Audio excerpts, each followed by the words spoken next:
Hello viewers, I need your help choosing a new mountain bike to replace this aging Specialized stump jumper. Now this has been lying dormant in the back of my garage for the last couple of years because some of you might know I test review mountain bikes for Pink Bike, and for the last couple of years I've had a nice flow of the latest modern progressive mountain bikes to test. And when I get back on this bike, when it's running, which is not at the moment, this bike feels really short because it is, and really steep. And because I've battered it and it's got bits hanging off it and it needs good service, I thought, well, can I spend money on getting this bike up and running, or I can just invest in a brand new trail mountain bike, which is what I think I might do. So as we're in lockdown, I've been spending a lot of time researching, and I want your help to narrow my choice down. Now I've managed to get my choice down to about 6 bikes, which is no easy feat because there are so many good bikes on the market right now. We are spoiled for choice as consumers, and I have a brief. So here's my brief for my new trail bike this year to replace this old stump jumper. Now it's going to be a 29er because I feel 29-inch wheels are faster and suit my riding style better. So 29-inch wheels. Going to be short travel, so 120, 130 at the back, maybe 140 fork on the front, because I want that efficiency and the low weight of a short travel cross-country race bike. But then the geometry is where it gets really important. I want a progressive geometry on this bike. So for my 5'11" height, I'm looking at a size large generally, and a reach of about 470, 480, maybe 490. And then head angle 65-ish, seat angle 76, 77, maybe 78. I'm not so fussed about the actual numbers. The reach has to be in the right ballpark. Head angle, seat angle, chainstay length, wheelbase will be taken into consideration as well when I look at the geometry charts for these bikes. And carbon alloy doesn't matter at this stage because I'm not worried about the price, because I haven't set a budget. I'm more focused on what bike, what model, what geometry, which one ticks all the boxes, and then I worry about which spec model to go for when I get a bit closer to choosing that one single bike. Now I normally recommend you start with a budget in mind before you go shopping for a bike, but I'm doing it a bit differently, and because I'm not buying a bike right now, we're in lockdown, so I'm just doing my research right now. But that's enough waffle. Let's head back to the office and go through these 6 bikes. Right, okay guys, let's talk through some options. So the first bike is a brand new YT Izzo. I think that's how you say it, Izzo. So it's the company's latest, shortest travel trail bike. Now they're best known for longer travel, enduro and downhill bikes.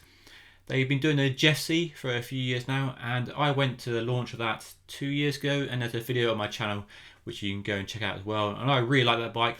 140, 150mm, 29er, carbon frame, really good ride performance, modern geometry as well, good progressive suspension. So the Izzo looks like the Jeffsy on a diet. Still got 29-inch wheels, but travel has been reduced down to 130 at the rear. Looking at 65.9 degree head angle with a 472mm reach on a size large. So those numbers sound good for the sort of bike I want. And because it's YT and they sell online, they sell direct, no bike shops, it means great value for money. And the whole range is carbon fibre only, there's no alloy option yet at least. But you're looking at about £2,700 for an entry-level carbon bike, so that's pretty good value for money. You get a lot of bike for your cash by the looks of it. And it is a really nice looking bike. I love the way the straight line goes from the head tube down the top tube, through the linkage and straight into the seat stays, and I love that. It gives a real nice sharp silhouette to the bike. Got plenty of standover clearance from that low slung top tube. There's space inside the main frame for a water bottle. They're using that fid block system, which is kind of cool, but I'd rather have a normal water bottle, and hopefully you can fit one on the frame and just use your regular water bottle. So yeah, really clean, sharp looking bike and good value for money. You get some good first ride reviews. It's only just been launched as well, so it's brand new. That's definitely a bike on my shortlist, and one hopefully I can get a demo ride on at some point later this year. Number 2 on my list is the new Kona Hei Hei, and I think that's how you pronounce it, Hei Hei. Let me know if I'm wrong in the comment section down below. Now, I've never actually owned a Kona, and I remember way back in the 90s when they revolutionised mountain bike with their really compact, low slung top tube steel frames. So iconic bike brand. And the last few years they've been making really good longer travel trail bikes with really progressive geometry, so getting some good reviews. And the Hei Hei, which has been reinvented, it's been several bikes over the years, but been reinvented for 2020 as a short travel 29er full suspension bike, and it looks right up my street. So it's a brand new bike like the YT, and it's a 29er with a full carbon fibre frame, 120mm of rear wheel travel, and geometry looks on the money as well. 67.5 degree head angle, so a bit steeper than the YT, and a 465mm reach. So not the longest, but definitely in the right arena in terms of numbers I'm looking for. And a top spec model, which is loads of money, comes in at £27. So it's hope that a more affordable model comes in around £30, maybe a bit lighter, 29. That would be good to see. And a bit like the YT, it's a really good looking bike. You've got a top tube going right through the linkage into the seat stays, a nice strong silhouette to the bike, short linkage controlling the top tube mounted shock, plenty of space in the main frame for not one but two bottle cages, so that's kind of cool. You can have one bottle cage for your water bottle, another for a tall keg or a tall little bag, so that's a useful little detail.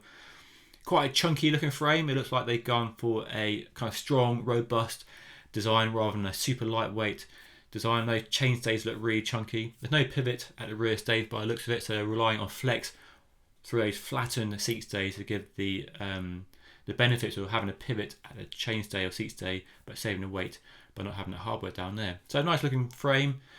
Prices, I haven't seen any UK prices yet, but it looks fairly competitive over in the US, so that's another bike on my shortlist. A bit of shorter travel, not quite as long in geometry or slack as a YT, but definitely a contender. And Kona bikes are getting some good reviews the last few years, so it should be a good contender. Number 3 on my list, I'm going to bring it back to UK here, guys, is the Cotic Flare Max, which is now in its generation 3, so third generation model. I actually tested the first generation Flare Max back in 2018, I think. There's a review over on Pink Bike. If you missed that, I'll put a link in the description down below. So a UK designed and now starting to be manufactured in the UK as well. Steel frame, so quite unique in that it's using a Reynolds 853 steel main frame when the rest of the industry is using alloy or carbon fibre. I was really impressed with the Flare Max when I tested it, and it's now boosted travel on the rear up to 125mm, so a bit more useful to have an extra travel. You can pair it with a 130 or 140 fork on the front, so a good combination. And the geometry looks really good, and like that original Flare Max, we're looking at numbers of 490mm for the reach, so nice and long, and a 64.7 degree head angle, so quite slack.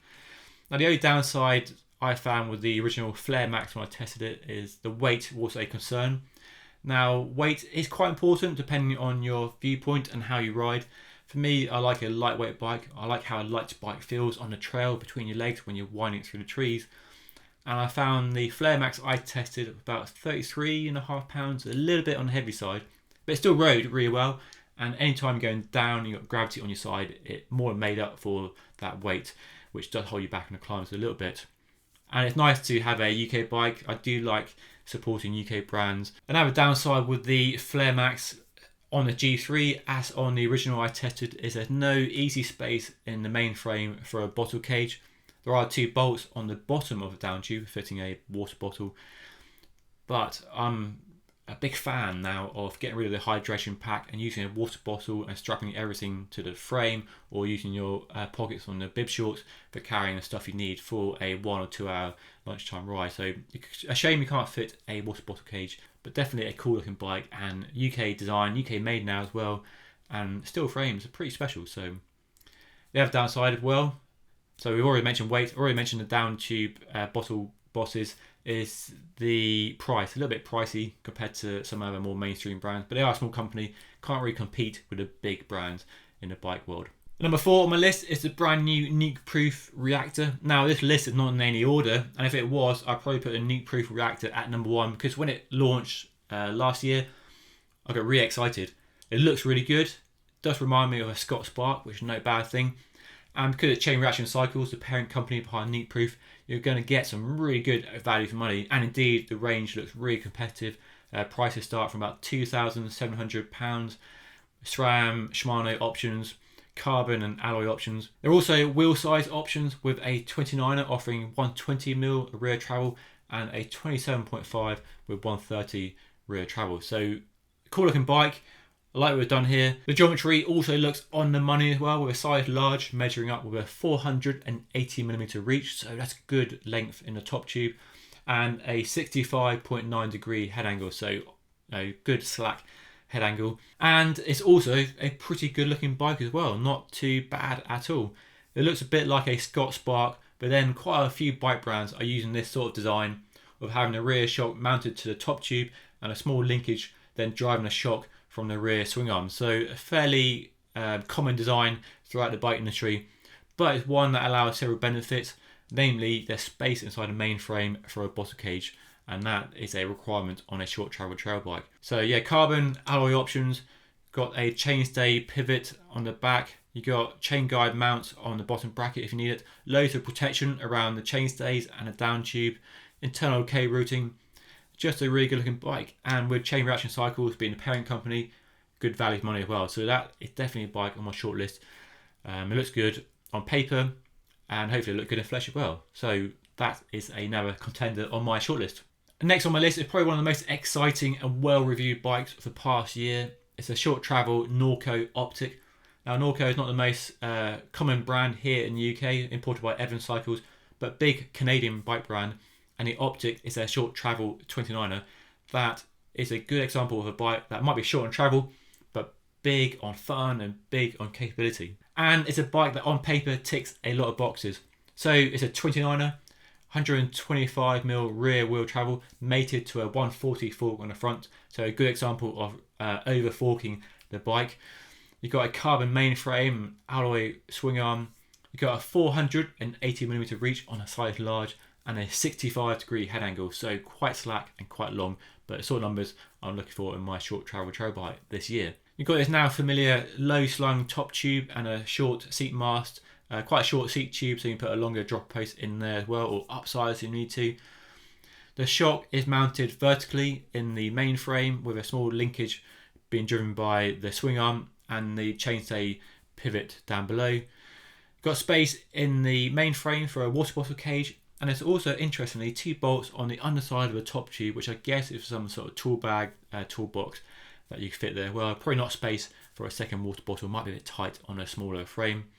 Plenty of useful features like internal cable routing, you've got bash guards on the down tube and chainstays as well. So good looking bike, gets good reviews, and it's a good example of a bike that punches well above its travel category would suggest. And the last bike on my list is probably the Trek Fuel EX.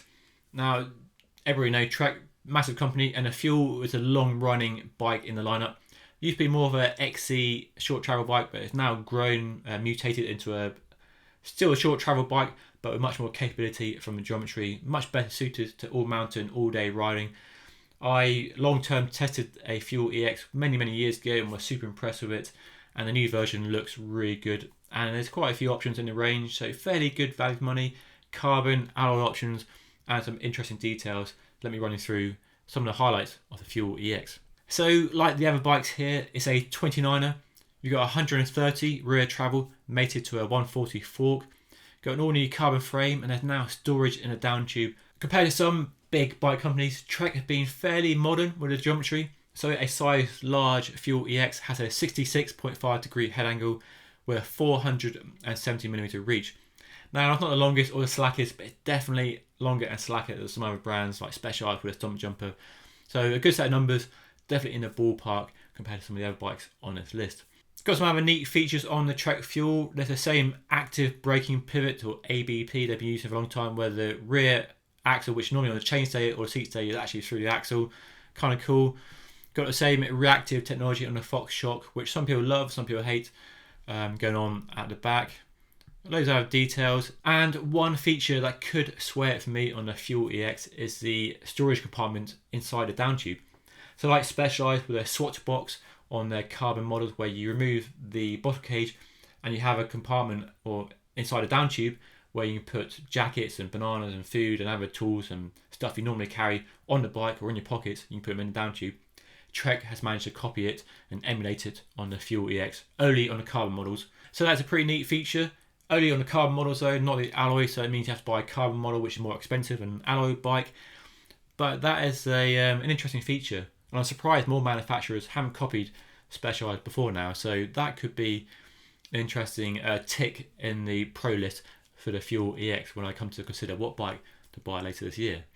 So there we go, a interesting bunch of bikes, all short travel 29er bikes, broadly the same when you look at them as a whole, but some quite key details. Some are slacker and longer, some are shorter, steeper, some have extra details, bottle cage mounts and internal storage compartments and so on. And some look better than others. Some are available at a wider range of prices.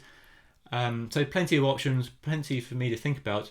And I'd love to know what you think. So if you've got any thoughts on the bikes I shared in this list, do get down in the comment section below and let me know. I'd love to know what your thoughts are on these bikes and which bike you think I should buy. So let me know which bike should I buy later this year. And if there are bikes I haven't included on this list that you're thinking of buying or you already own and you recommend, I'd love to hear from you. So get down in the comment section below and let me know. But that's all for now. Hopefully this was useful and interesting if you're in the market for a short travel trail bike like I am. Stay tuned for loads more tech reviews coming up, so make sure you subscribe to my channel by hitting that red button down below. Give me a big thumbs up if you enjoyed watching the video. I hope you did. Loads of comments down below, hopefully, and I'll see you next time. Thanks for watching. Take it easy.